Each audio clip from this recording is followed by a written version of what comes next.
వెళ్తే 30 రూపాయలు ఇస్తారు.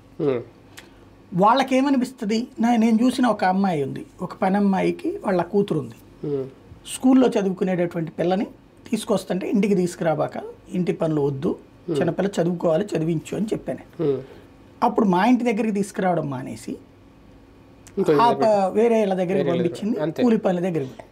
నెలకి అమ్మాయికి ఏమైపోయింది, ఆ ఇళ్లలో వాళ్ళు టిప్పుల కింద ఇచ్చేదో, లేకపోతే కనుక తను ఈ వ్యవసాయ పనులకు కూడా వెళ్ళేది.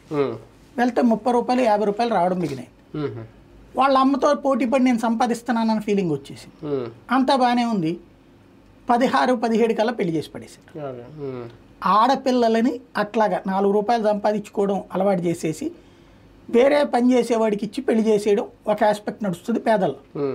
ఇక వాళ్ళ చదువులు ఇంకేముండదు. ఏంటంటే ఆ మ్యాక్సిమం అయితే గీతే 5వ తరగతి వరకు చదివించడం గ్రేట్.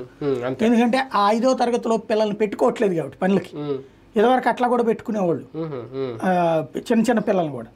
అవి బాల దీని కింద నేరం అన్నారు కాబట్టి దాని కింద వాళ్ళు పెట్టుకోవట్లేదు. ఇంకోటి వాళ్ళు పని చేయగలిగే స్తోమత తక్కువగా ఉంటుంది కాబట్టి అయ్యింది. ఆ తర్వాతన ఈ పైన మగపిల్లల దగ్గరకు వచ్చేటప్పటికి చూస్తారు కొన్ని రోజుల పాటు. ఆ తర్వాత తీసుకెళ్లి పనులకు పెట్టుకుంటే ఇక వాడు పర్మనెంట్గా కూలీ కిందనే మారిపోతాడు.